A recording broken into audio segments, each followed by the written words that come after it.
ಪ್ರತೀಕಾರದ ಹೆಸರಿನಲ್ಲಾದರೂ ನನ್ನ ಕೊರಳಿಗೆ ತಾಳಿ ಕಟ್ಟಿದ್ರು ನಮ್ಮ ಯಜಮಾನರು. ಅವರ ಕಡೆಯಿಂದ ಯೋಚಿಸಿದ್ರೆ ಅದು ಸರಿ ಇರ್ಬೋದು, ಆದರೆ ಅವರು ನನಗೆ ಆಸೆ ತೋರಿಸಿ ಭರವಸೆ ನೀಡಿ ನನ್ನನ್ನು ಮೋಸ ಮಾಡೋದಿಲ್ಲ ಎಂಬ ನಂಬಿಕೆ ನನಗಿದೆ. ನಿನ್ನ ಆಕ್ಸಿಡೆಂಟ್ನ ಹಿಂದೆ ಇರೋರು ಯಾರು ಅಂತ ಪತ್ತೆ ಹಚ್ಚಲೇಬೇಕು ಮತ್ತು ಅವರಿಗೆ ತಕ್ಕ ಶಿಕ್ಷೆ ಕೊಡಿಸಲೇಬೇಕು. ನೀನು ಜೀವನಕ್ಕೆ ಮರಳಿ ಬಂದ ನಂತರ ನಾವೆಲ್ಲರೂ ಒಟ್ಟಿಗೆ ಬದುಕಬೇಕು. ನೀನು ಕೂಡ ನನ್ನ ಜೊತೆ ಇರ್ತೀಯಲ್ವೇ ಕವನ? ನಿನ್ನ ಮನಸ್ಸು ನನಗಾಗಿ ಪ್ರಾರ್ಥಿಸಿದ್ರೆ ಸಾಕು. ಅವಳ ಕೈಗಳನ್ನ ಬಿಗಿಯಾಗಿಡಿದು ರಂಜನಿ ಅಳುತ್ತಾ ಹೇಳಿದಾಗ ಕವನಾಳ ಕಣ್ಣುಗಳು ತುಂಬಿ ಬಂದವು. ಕವನಾಳ ಹತ್ರ ತನ್ನ ಮನಸ್ಸು ಬಿಚ್ಚಿ ಮಾತನಾಡಿದಾಗ ತನ್ನೊಳಗಿನ ಭಾರವೆಲ್ಲ ಇಳಿದಂತಾಯಿತು ರಂಜನಿಗೆ. ಮತ್ತು ಸ್ವಲ್ಪ ಸಮಯ ಕವನಾಳ ಜೊತೆಗೆ ಕಳೆದ್ಲು. ನೀನು ಇಲ್ಲಿ ಕೂತಿದ್ಯಾ? ನಾನು ನಿನ್ನ ಎಲ್ಲೆಲ್ಲಿ ಹುಡುಕ್ತೆ ಗೊತ್ತಾ? ಲತಾ ಅಲ್ಲಿಗೆ ಬಂದು ಕೇಳಿದ್ಲು. ಏನಾಯಿತು? ಅಯ್ಯೋ ಪುಟ್ಟ, ಬೇಗ ಹೋಗಿ ಬಟ್ಟೆಗಳನ್ನ ಪ್ಯಾಕ್ ಮಾಡಿಟ್ಕೋ, ನಾಳೆ ಬೆಳಿಗ್ಗೆ ಹೊರಡಬೇಕಂತೆ. ಎಲ್ಲಿಗೆ ಅಂತ ನಿಮ್ಮ ಯಜಮಾನರು ಹೇಳ್ತಾರೆ. ಈಗ ನೀನು ರೂಮ್ಗೆ ಹೋಗು. ಲತಾ ಹೇಳಿದ ಮಾತು ರಂಜನಿಗೆ ಪೂರ್ತಿ ಅರ್ಥ ಆಗದಿದ್ರು ಅವಳು ನೇರವಾಗಿ ರೂಮಿಗೆ ಹೋದ್ಲು. ಬಾಲ್ಕನಿಯಲ್ಲಿ ನಿಂತು ಸಿಗರೇಟ್ ಸೇತಿದ್ದ ರುದ್ರನನ್ನು ಕಂಡ್ರು ಅತ್ತ ಹೋಗಲು ಅಥವಾ ಏನನ್ನು ಕೇಳಲು ಅವಳಿಗೆ ಧೈರ್ಯ ಬರಲಿಲ್ಲ. ಎಲ್ಲರೂ ಊಟಕ್ಕೆ ಕೂತಿದ್ದಾರೆ. ರುದ್ರ, ಆದಿತ್ಯ, ತರುಣ್, ರಾಹುಲ್, ಪ್ರತಾಪ್ ಸಿಂಹ, ಜನಾರ್ದನ್, ಸರಸ್ವತಿ, ಸೌಮ್ಯ, ಪಾರ್ವತಮ್ಮ ಅಜ್ಜಿ, ಹೀಗೆ ಎಲ್ಲರೂ ಇದ್ದಾರೆ. ರಾತ್ರಿ ಎಲ್ಲರೂ ಒಟ್ಟಿಗೆ ಊಟಕ್ಕೆ ಕೂತಿದ್ರು. ಊಟ ಮುಗಿಸಿ ಒಬ್ಬೊಬ್ಬರೇ ಹೇಳೋದಕ್ಕೆ ಶುರು ಮಾಡಿದಾಗ ಶಂಕರ್ ಗೌಡರು ಮಾತಾಡೋದಕ್ಕೆ ಶುರು ಮಾಡಿದ್ರು.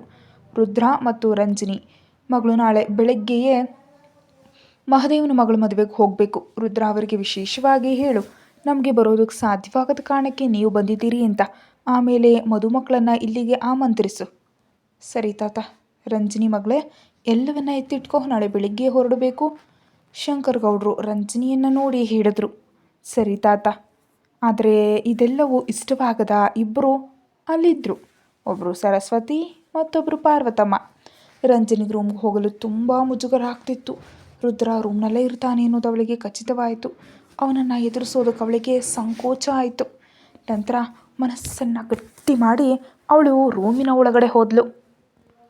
ರುದ್ರ ಬಾಲ್ಕನಿಯಲ್ಲಿ ನಿಂತಿರೋದನ್ನು ಕಂಡವಳೆ ಅವಳು ಬೇಗ ಬಾತ್ರೂಮ್ಗೆ ಹೋದ್ಲು. ಫ್ರೆಶ್ ಆಗಿ ಬಂದ ಮೇಲೂ ರುದ್ರ ಹಾಗೆ ನಿಂತಿದ್ದಾನೆ. ರಂಜನಿ ಬೇಗ ಒಂದು ಬ್ಯಾಗ್ ತಗೊಂಡು 2 ದಿನಕ್ಕೆ ತನಗೆ ಬೇಕಾದ ಎಲ್ಲ ಸಾಮಾನುಗಳನ್ನ ಎತ್ತಿಟ್ಕೊಂಡ್ಳು. ನಂತರ ರುದ್ರನ ಬಟ್ಟೆಗಳನ್ನು ಪ್ಯಾಕ್ ಮಾಡಿದ್ಲು. ಎಲ್ಲವೂ ಸಿದ್ಧವಾಗಿದೆ ಅಂತ ಖಚಿತಪಡಿಸ್ಕೊಂಡು ಅವಳು ಸೋಫಾ ಹತ್ರ ನಡೆದ್ಲು. ರಂಜನಿ ಗಂಭೀರವಾದ ಆ ಧ್ವನಿ ಕೇಳಿದ ತಕ್ಷಣ ಅವಳು ತಿರುಗಿ ನೋಡಿದ್ಲು. ನಾಳೆ ಬೆಳಿಗ್ಗೆ 8 ಗಂಟೆಗೆ ಹೊರಡಬೇಕು. ಅಲ್ಲಿವರೆಗೆಲ್ಲ ನಾವಿಬ್ಬರು ಪ್ರೀತಿಸಿ ಮದುವೆ ಆದವರು, ಅದು ಹಾಗೇ ಇರಬೇಕು.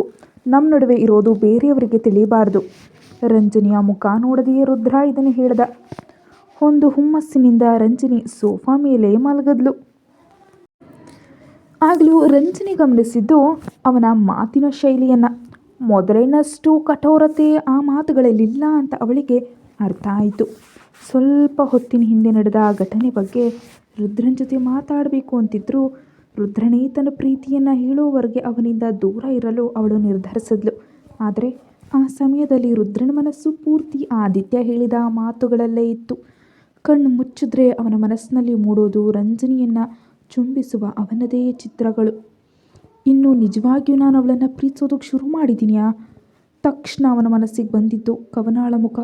ಕ್ಷಣ ಮಾತ್ರದಲ್ಲಿ ಅವನ ಮುಖದ ಭಾವನೆಗಳು ಬದಲಾದವು. ಇಲ್ಲ, ತಿಳಿದು ತಿಳಿಯದೆಯೋ ಕವನ ಮಗಳು ಈ ಸ್ಥಿತಿಗೆ ಅವಳು ಕೂಡ ಒಂದು ಕಾರಣ. ಹಾಗಿರುವಾಗ ಅವಳ ಜೊತೆ ಹೇಗೆ ನಾನು ಸಂತೋಷದಿಂದ ಜೀವನವನ್ನು ಶುರು ಮಾಡೋದಕ್ಕೆ ಸಾಧ್ಯ ಅಂತ ಆಲೋಚನೆಗಳು ನನ್ನ ಮನಸ್ಸಿನಲ್ಲಿ ಬೆಳೀಬಾರ್ದು. ಕವನಾಳಿಗೆ ರಂಜನಿ ಮಾಡಿದ ತಪ್ಪಿಗೆ ಅವಳಿಗೆ ಕೊಡಬೇಕಾದ ಶಿಕ್ಷೆಯನ್ನು ನಾನು ಕೊಟ್ಟು ಮುಗಿಸಿದ್ದೀನಿ. ಇನ್ನು ಕವನ ಗುಣಮುಖಳಾದ ತಕ್ಷಣ ರಂಜನಿಯಿಂದ ಕಳಿಸ್ಬಿಡ್ಬೇಕು. ಅದ್ರ ಜೊತೆಗೆ ಅವಳಿಗೆ ಬೇಕಾದ ಡೈವರ್ಸ್ ಕೂಡ. ಆದರೆ ಸೋಫಾ ಮೇಲೆ ತನ್ನ ಮತ್ತು ರುದ್ರನ ಮುಂಬರುವ ಸುಂದರ ಕ್ಷಣಗಳ ಕನಸು ಕಂಡು ನಿದ್ರಿಸ್ತಾ ಇದ್ಲು ರಂಜನಿ. ಅಸ್ವಸ್ಥತೆಯಿಂದ ಕಣ್ಮುಚ್ಚಿ ಮಲಗಿದ್ದಾಗಲೂ ರುದ್ರನಿಗೆ ತಿಳಿದಿರಲಿಲ್ಲ ನಾಳೆ ಅವನ ಜೀವನದಿಂದ ಬೇರ್ಪಡಿಸಲಾಗದ ಒಂದು ಅಧ್ಯಾಯವಾಗಿ ಅವಳು ಬದಲಾಗ್ತಾಳೆ ಅಂತ. ರಂಜನಿ ಬೆಳಿಗ್ಗೆ ಎದ್ದು ಎಂದಿನಂತೆ ಕವನಾಳ ರೂಮಿಗೆ ಹೋದ್ಲು. ಬೆಡ್ ಮೇಲೆ ಚನಡೆ ಇಲ್ಲದೆ ಮಲಗಿರೋ ಕವನಾಳನ್ನು ಕಂಡಾಗ ಅವಳ ಮನಸ್ಸಿನಲ್ಲಿ ಸಣ್ಣ ನೋವು ಉಂಟಾದರೂ ಎಂದಿನಂತೆ ಒಂದು ನಗು ಬೀರಿ ಅವಳ ಹತ್ರ ಹೋದ್ಲು. ಬೆಳಿಗ್ಗೆ ಅವಳಿಗೆ ಬ್ರಷ್ ಮಾಡಿಸೋದು, ಮುಖ ತೊಳೆಸೋದು ಮುಗಿಸಿ ಅವಳಿಗೆ ಬೆಳಗ್ಗಿನ ಊಟ ಮತ್ತು ಔಷಧಿಯನ್ನು ನೀಡಿದ್ಲು. ಅಷ್ಟರಲ್ಲಿ ಮೀರಿ ಬಂದಿದ್ದರು. ಕವನಾಳ ವಿಷಯಗಳು ಮತ್ತು ನೀಡಬೇಕಾದ ಔಷಧಿಗಳನ್ನ ಒಂದೊಂದಾಗಿ ಎಣಿಸಿ ಹೇಳಿ ಒಪ್ಪಿಸಿದ ನಂತರವೇ ರಂಜನಿ ರೂಮ್ನಿಂದ ಹೊರಬಂದು ಹೋಗುವ ಮೊದಲು ಕವನಾಳ ಹತ್ರ ಹೋಗಿ ಅವಳ ಹಣೆ ಮೇಲೆ ಸವರಿ ಒಂದು ಮುತ್ತನ್ನು ನೀಡಿದ್ಲು. ಈ ಪ್ರಯಾಣದ ಮೂಲಕ ನಿಮ್ಮ ಯಜಮಾನ್ರ ಮನಸ್ಸಲ್ಲಿ ನನಗಿರೋ ಸ್ಥಾನವನ್ನು ನಾನು ಕಂಡುಕೊಳ್ತೀನಿ. ನಿಮ್ಮ ಅಣ್ಣನ ಹೃದಯದಲ್ಲಿ ನನಗೊಂದು ಸ್ಥಾನ ಇದೆ ಅನ್ನೋದು ನನ್ನ ನಂಬಿಕೆ. ಇನ್ನು ಹಾಗಲ್ಲದಿದ್ದರೆ ಅವರ ಜೀವನದಲ್ಲಿ ಒಂದು ಕಸದಂತೆ ಈ ರಂಜನಿ ಇರೋದಿಲ್ಲ. ಕೊನೆ ಮಾತುಗಳಲ್ಲಿ ಒಂದು ರೀತಿಯ ದೃಢತೆ ಇತ್ತು. ರುದ್ರನಿಗೆ ಬದಲಿಸಲು ಬೇಕಾದ ಬಟ್ಟೆಗಳನ್ನೆಲ್ಲ ಎತ್ತಿಟ್ಲು. ಬಟ್ಟೆ ಬದಲಿಸಿ ಬಂದ ನಂತರ ಇಬ್ಬರು ಲಘು ತಿಂಡಿ ತಿಂದು ಸೇವಿಸಿ ಎಲ್ಲರೂ ವಿದಾಯವನ್ನು ಹೇಳಿದ್ರು. ಪ್ರತಿಯೊಬ್ಬರಿಗೂ ವಿದಾಯ ಹೇಳ್ತಿದ್ಲು ರಂಜನಿ. ಲತಾ, ಶಂಕರಗೌಡ ಮತ್ತು ಸೌಮ್ಯ ಸಂತೋಷದಿಂದ ಕಳಿಸ್ಕೊಟ್ರು. ತರುಣ್ ಮತ್ತು ರಾಹುಲ್ ಎಂದಿನಂತೆ ಅಸಡ್ಡೆ ತೋರಿದ್ರು. ಸರಸ್ವತಿ ಮತ್ತು ಪಾರ್ವತಮ್ಮ ಮುಖ ಉಬ್ಬಿಸ್ಕೊಂಡು ಕೂತಿದ್ರು. ಆದರೆ ಎಂದಿನಂತೆ ಇಲ್ಲದೆ ಆದಿತ್ಯ ಅವಳು ವಿದಾಯ ಹೇಳಿದಾಗ ಅವಳನ್ನ ನೋಡಿ ನಗ್ತ. ಆ ನಗುವಿನಲ್ಲಿ ಒಬ್ಬ ಅಣ್ಣನ ಪ್ರೀತಿ ಮತ್ತು ವಾತ್ಸಲ್ಯ ಇರುವಂತೆ ಅವಳಿಗನ್ನಿಸ್ತು. ಅವಳ ತುಟಿಗಳಲ್ಲಿ ಒಂದು ನಗು ಅರಳಿತು. ದೇವರ ಹತ್ರ ಪ್ರಾರ್ಥಿಸಿ ವಿದಾಯ ಹೇಳಿದ್ಲು. ಅವ್ರು ಹೊರಟರು. ಸುಮಾರು 3-4 ಗಂಟೆಗಳ ಪ್ರಯಾಣ ಇದೆ. ಈಗ ಹೊರಟ್ರೆ ಒಂದು 11 ಗಂಟೆಗೆ ಅಲ್ಲಿ ತಲುಪಬಹುದು.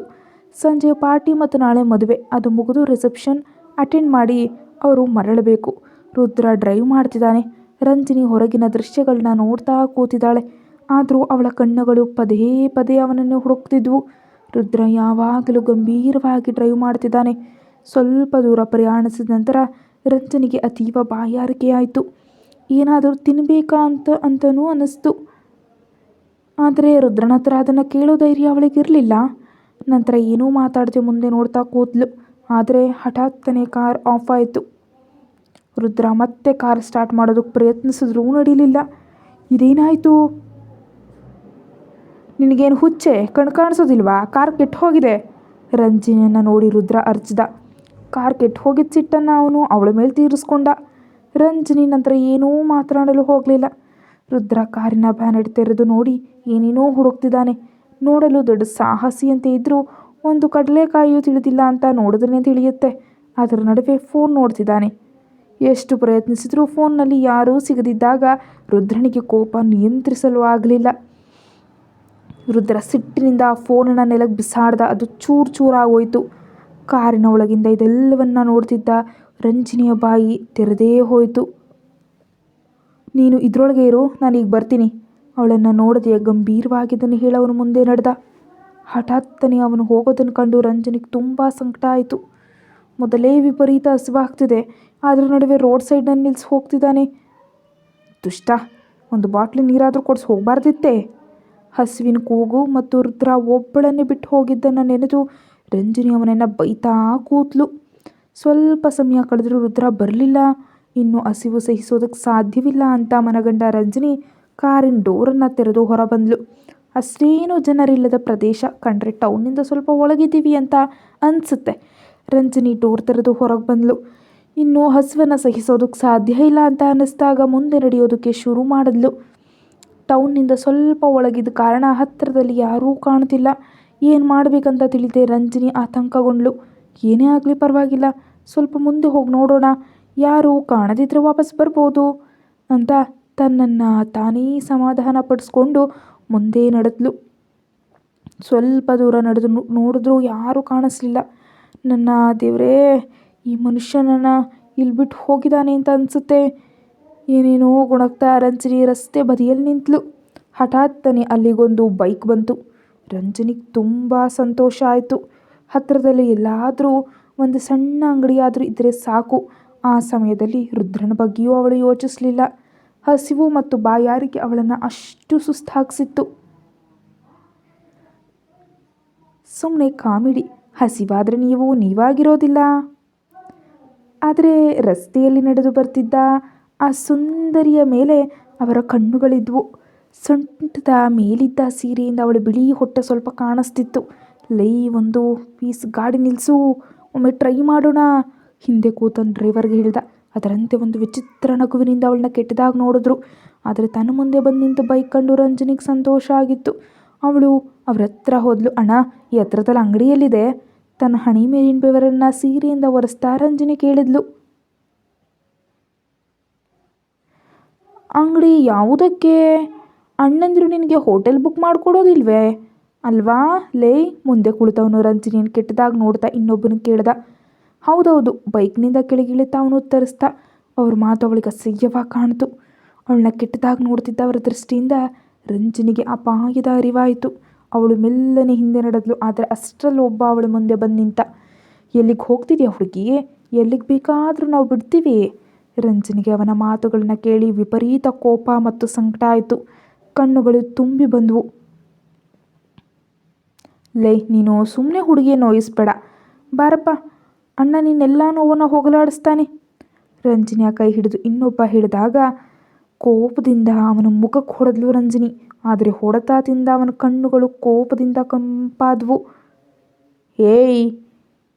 ರಂಜಿನಿನ ಮುಂದೆ ತಳ್ತಾ ಅವನು ಅರ್ಚ್ದ. ನಿರೀಕ್ಷಿಸಿದ ಈ ಹೊಡೆತಕ್ಕೆ ರಂಜಿನಿ ಮುಂದೆ ಬಿದ್ಲು. ಆದರೆ ಅವಳು ನೆಲಕ್ಕೆ ಬೀಳೋ ಮೊದಲೇ ಒಂದು ಬಲಿಷ್ಠವಾದ ಕೈ ಬಂದು ಅವಳನ್ನ ಹಿಡೀತು. ಕಣ್ಣೆತ್ತಿ ನೋಡೋ ಮೊದಲೇ ಅವಳು ಸುತ್ತ ಪಸರಿಸಿದ ಆ ಪರಿಮಳದಿಂದಲೇ ಅದ್ಯಾರೋ ಅಂತ ಅವಳು ಗುರುತಿಸಿದ್ಲು. ರಂಜಿನಿಯ ತುಟಿಗಳಲ್ಲಿ ನಗು ಅರಳಿತು. ಕಣ್ಣುಗಳು ಅರಳಿದ್ವು. ಹಠಾತ್ತನೆ ಭಯವೋ ಸಂಕಟವೋ ರಂಜಿನಿ ಕಣ್ಣು ತುಂಬು ಬಂತು. ರುದ್ರನನ್ನು ಬಿಗಿಯಾಗಪ್ಪಿಕೊಂಡು ಅವನ ಜೊತೆ ನಿಂತಳು ಅವಳು. ರುದ್ರನನ್ನು ಗಟ್ಟಿಯಾಗಪ್ಪಿ ರಂಜಿನಿ ಕರೆದ್ಲು. ಹಾಗೆ ನೀನೊಬ್ಬನೇ ತೆಗೆದುಕೊಳ್ಬಿಡ ಕಣೋ, ನಮಗೂ ಸ್ವಲ್ಪ ಸಮಯ ಕೊಡು. ಅವನ ಶಬ್ದವೇ ರಂಜಿನಿಯನ್ನು ಎಚ್ಚರಿಸಿದ್ದು. ಗಾಬರಿಯಿಂದ ಅವನಿಂದ ದೂರ ಸರಿದ ರಂಜಿನಿ ಕಂಡಿದ್ದು ಕೆಂಪಾದ ಕಣ್ಣುಗಳು ಮತ್ತು ಬಿಗಿದ ಮುಖದೊಂದಿಗೆ ನಿಂತಿರೋ ರುದ್ರನನ್ನು. ಹಠಾತ್ತನೆ ಅವನು ಗಾಳಿಯಂತೆ ಮುಂದೆ ಹೋದ. ಅವನನ್ನೇ ಕೋಪದಿಂದ ನೋಡ್ತಾ ನಿಂತಿದ್ದಾನವನು. ರಂಜಿನಿಯನ್ನು ಒಮ್ಮೆ ಕೆಟ್ಟದಾಗಿ ನೋಡಿ ಹೇಳಿದ್ದು ಮಾತ್ರ ಅವನಿಗೆ ನೆನಪಿದೆ.